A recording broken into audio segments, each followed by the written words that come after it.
Hi, and welcome to Faith Talks, a discussion program looking at issues relating to God, faith, and life today. In today's program, we ask the question, pew for one? We're actually looking at singleness in the church. In the studio with me today, I have Valerie Bernard-Allen and Annell Smith. Valerie, tell me, what is your background? Well, I'm a social scientist. I'd say I'm a budding social scientist. I have a particular interest in sociology, and obviously my lecturing, my teaching, my research is sociological. And Annell, what is your background? Primarily, I think my best description is member of the Seventh-day Adventist Church, single woman. I guess that's why I'm here today. I'm currently director of Socialite Ministries, which is a ministry supported by the South England Conference of Seventh-day Adventists, and my professional background is criminal justice. So we're going to be talking a little bit about being single, and I think we have to kind of come clear and say, I'm a married woman, Val, you're a married woman, and Annell, you're a single woman. So we kind of know where we're all standing and what background we're coming from. There seems to be a growing percentage of people who are single in church. Is that true, Annell? Is that something that you're seeing as well? It would appear so from my perspective. The best way I can describe this is years ago when I was around maybe 23, a friend of ours was getting married, and I remember sobbing in church, partly excitement for my friend getting married and partly thinking, oh, this will be me in a few years' time. The years passed, 30 came and went, won't tell you how old I am now, but it became my reality that in the way it appeared for friends and sisters who were of an older generation, that marriage was almost a natural rites of passage. It doesn't seem to be that way for my generation. And it seems to be now something that people pray and fast for and get breakthrough for rather than it being the norm. So indeed, I would say so.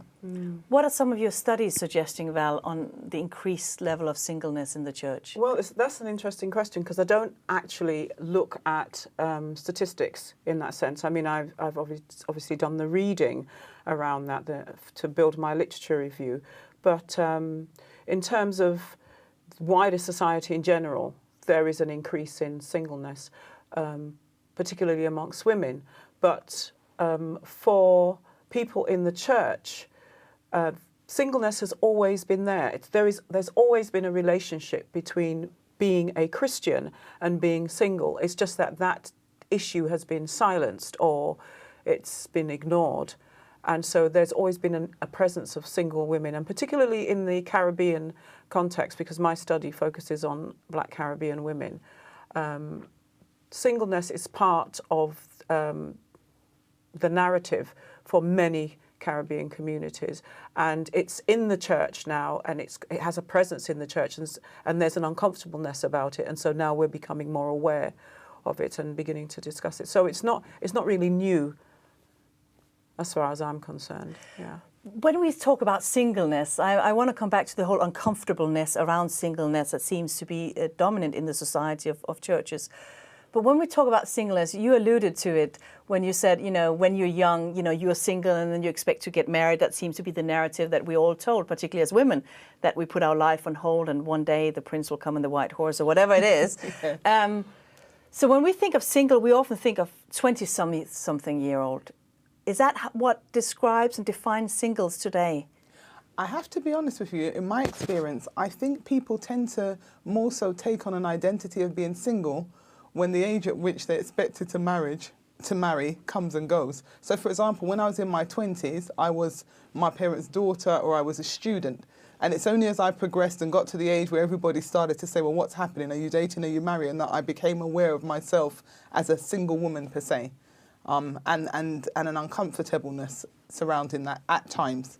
Yes, there are the joys and the positives, but I'm not going to be pretentious. There are challenges. Some of the uncomfortableness, what does that come from, Val, that you mentioned? We live in a society, in society in general, they have this thing called coupledom. The kingdom of couples. Everybody's moving towards being coupled, and that's the journey, that's the trajectory to be coupled. And in the church, coupledom reflects itself in being married. So we have this expectation that everyone will couple, and it's been normalized. It's so normal that it's become invisible, but it only becomes visible when somebody, as Annell was explaining, doesn't actually fulfill that expectation. And communities struggle with what to do with that, particularly in the church where, I mean, even now, you know, in our church, we're studying the creation story, Adam and Eve, and you can see that narrative is emerging about, you know, man and woman being together. It's not good for man to be alone.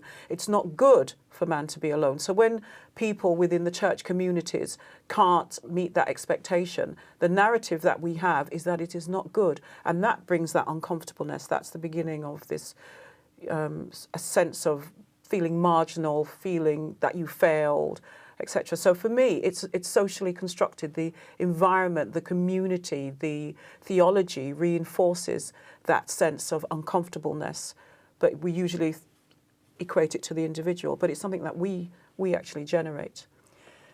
You're nodding there, Annell, and you're talking also about being the uncomfortableness in the community of relating to singleness. How do you experience that?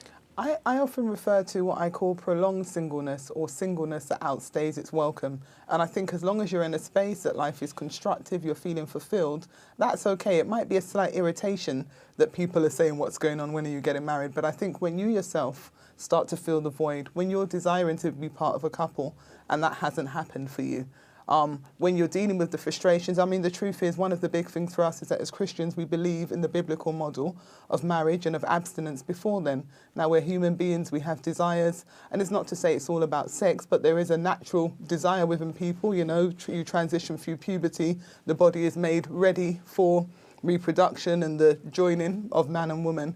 And when the reality is you can't experience that legitimately unless you're married, that becomes another frustration for many individuals. The desire to have children, you know, for men and women.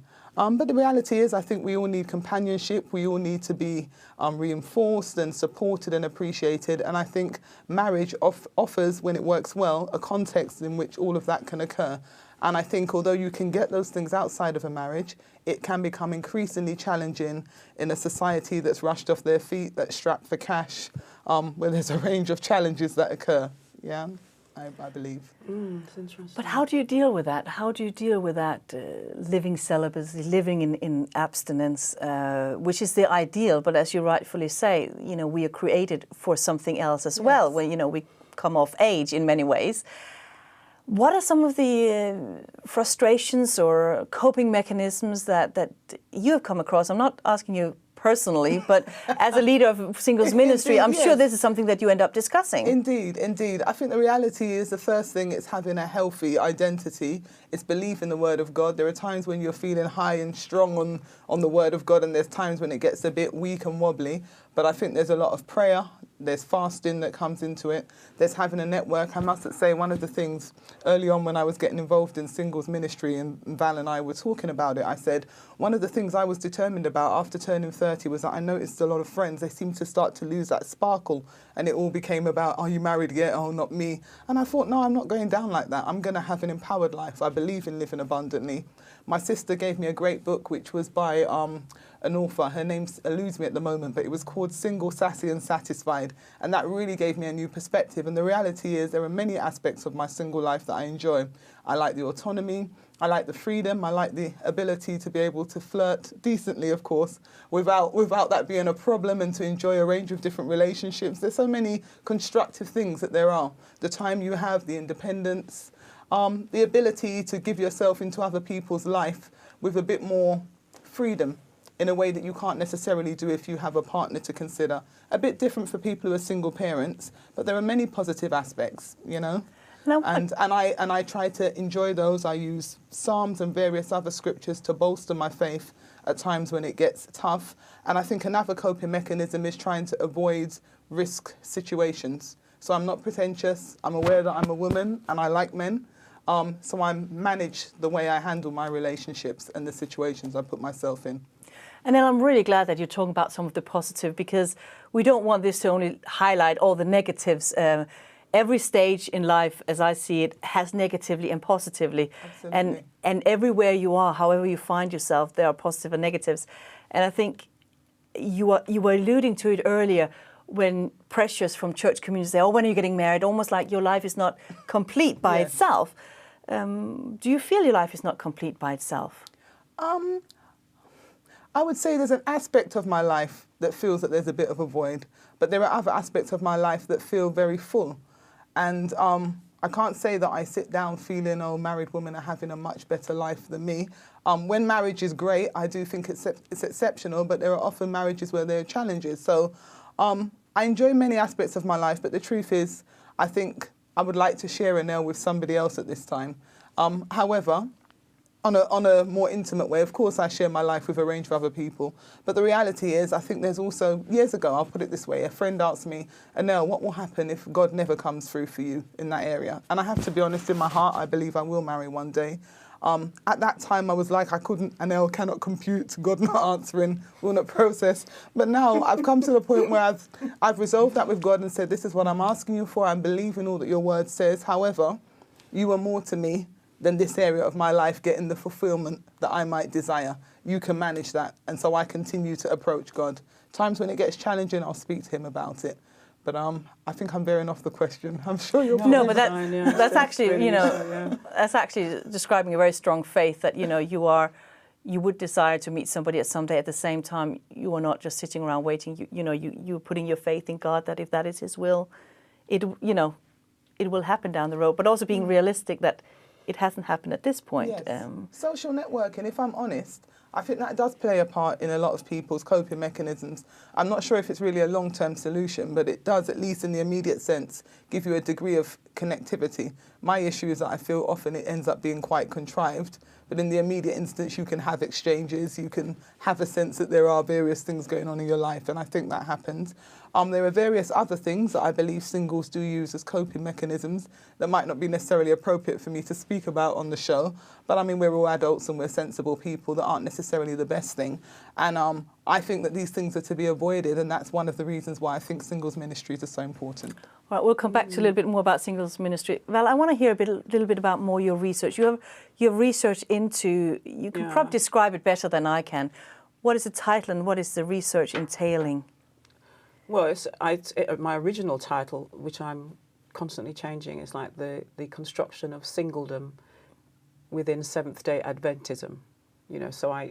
This idea that there is a community of people that we haven't spent any time understanding, and this community of people actually, in a sense, is a kingdom, has its own boundaries and its own way of being and existing. And as Christians, we're still making conversations around marriage the dominant way. So that's by way of title and giving you some idea about what's important. As a sociologist, I don't emphasize individual understanding or experiences of singleness, but what singleness is telling us about the community in which it's emerging. So I'm looking at the Seventh-day Adventist Church and looking at singleness within the Seventh-day Adventist Church, particularly women. And what's happened in my research, most of the women that have come forward in the initial stages of the research were black women of Caribbean descent. And the literature, the research on black women and singleness in general, there's hardly anything. But when you look at research around the experiences of black women, singleness is very much part of that identity. It's become visible because it disconnects with a Christian.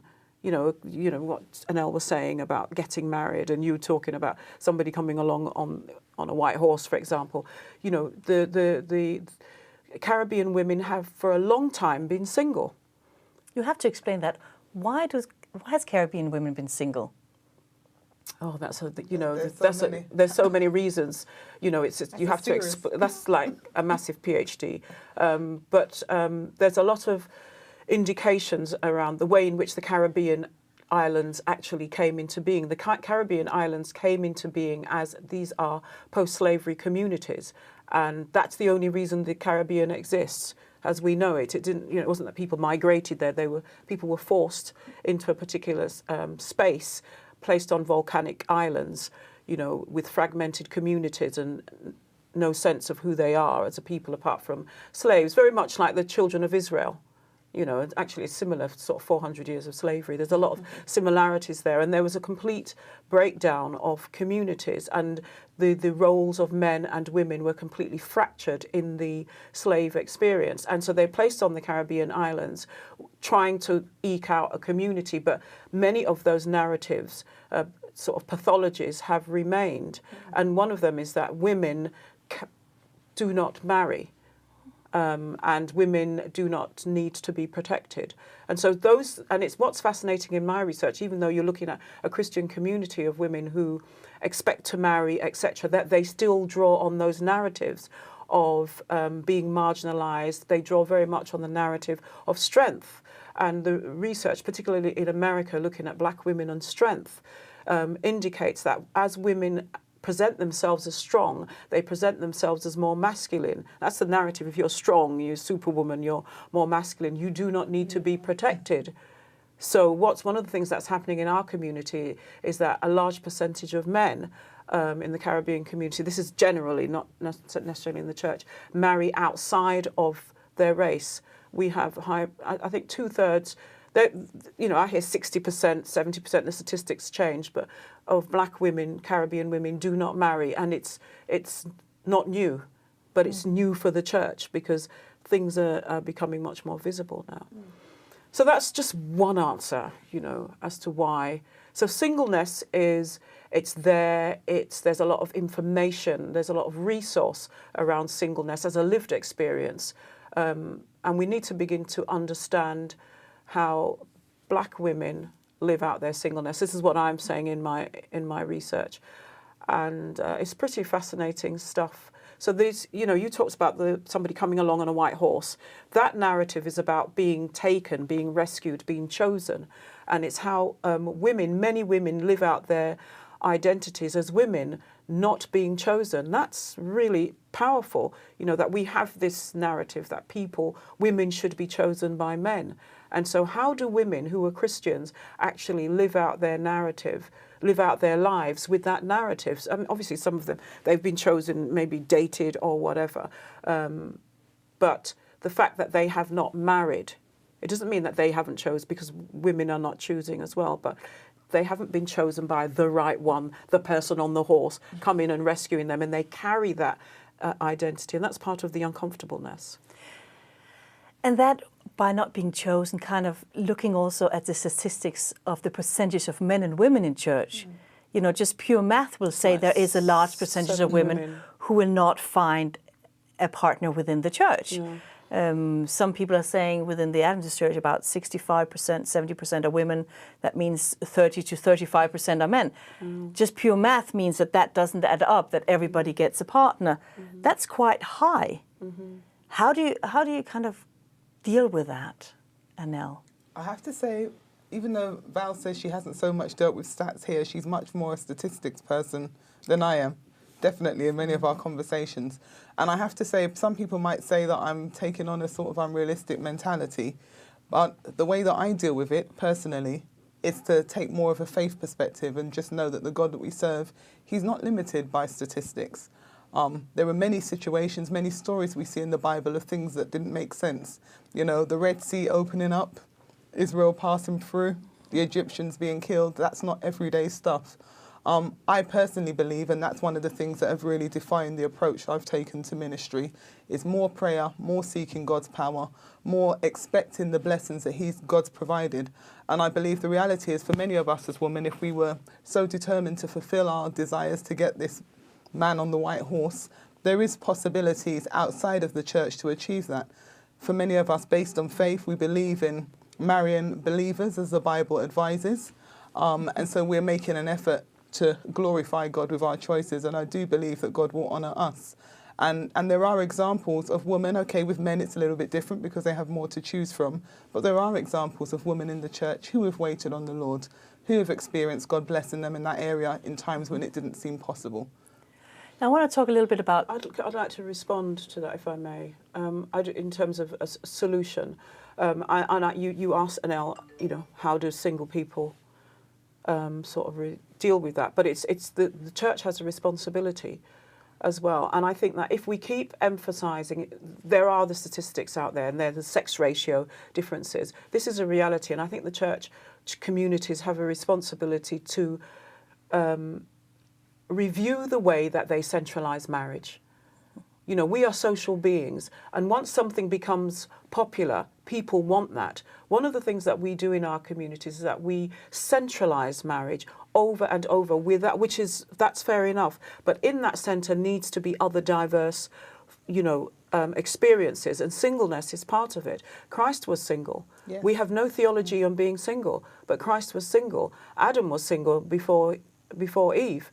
Do you see what I mean? You know, so what happened in those spaces? What was it about? And there are many people in the Bible who were single, but there is no theology on being single. And if we centralise, we bring singleness within that centre, then what will happen? There'll be a social response with time. That social response will be that people will actually manage their singleness and carry it, navigate themselves through life with a greater sense of purpose.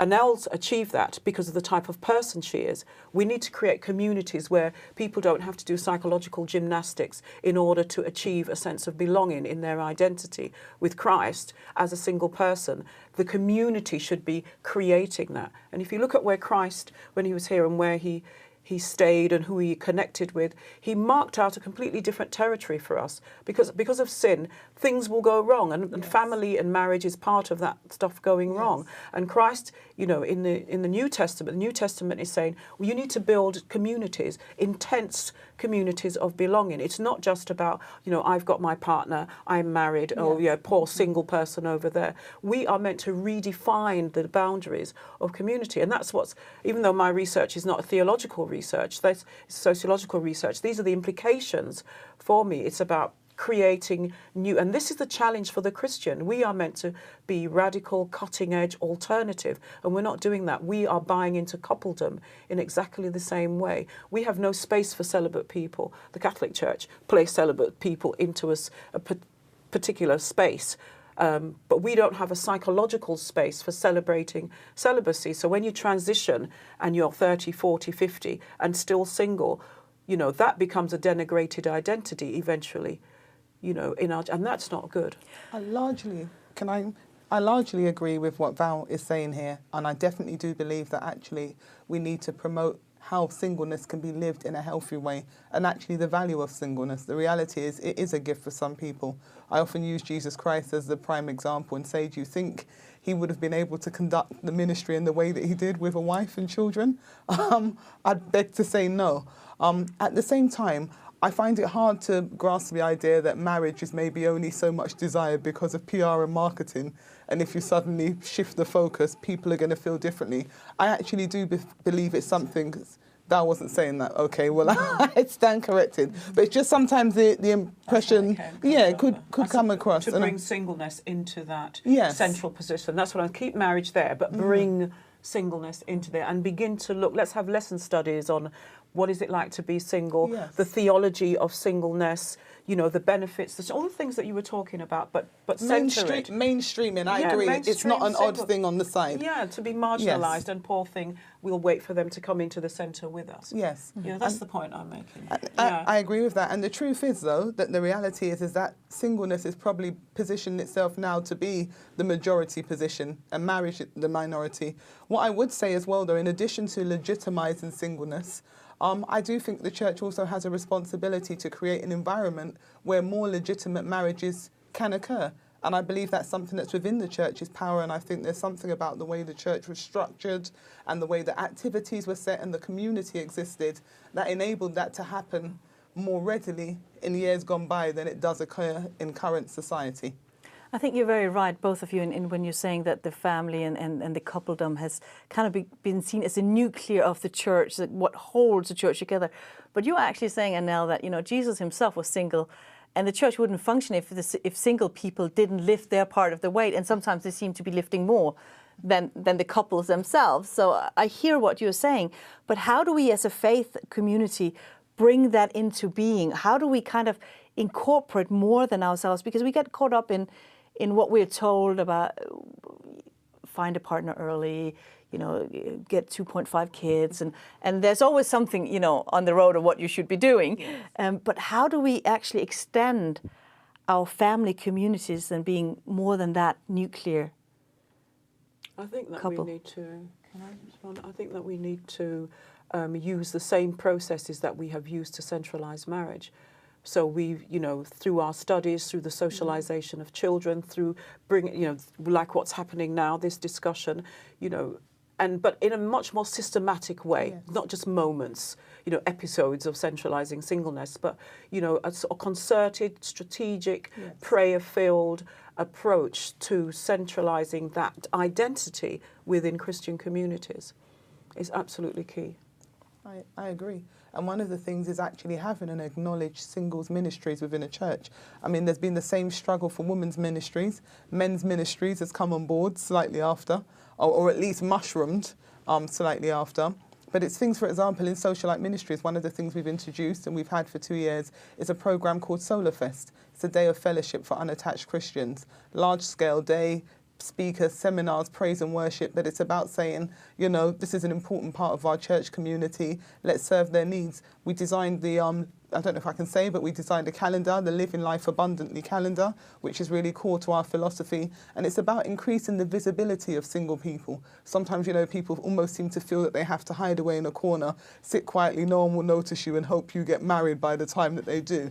And it's about saying, yep, we're single people, we're healthy, we're living lives. This is the way we can add value to our lives. Let's have a sense of togetherness, a sense of commonality, because actually there's many of us and we can actually we can enrich our lives by clubbing together, pooling resources. And the other thing we're keen to do, we haven't quite mastered yet, is bridging this divide between married and single people. Hello, we're all human beings, we're all believers. Every married person started life as a single person, so we're not poles apart and different creatures. And actually there's an accountability that comes from us relating to one another. And one of the things we don't want to create, particularly for women, is that kind of competitiveness, well, we the wives are the great ones and the single woman, you're the one who weren't wanted, because it actually increases the likelihood of people maybe wanting to prove to married women that I'll show you just how wanted we are, So let's have a greater kinship and service the needs of each other as a church community.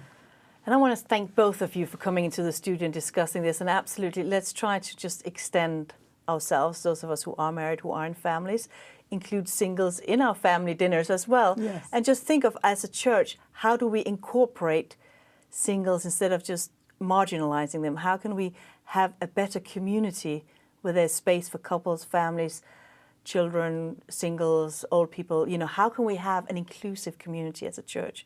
Because after all, that's what Christ calls us to, isn't it? And if you have been affected by any of the questions or the topics raised in today's program, why don't you join us on Facebook or email us? Thank you for watching.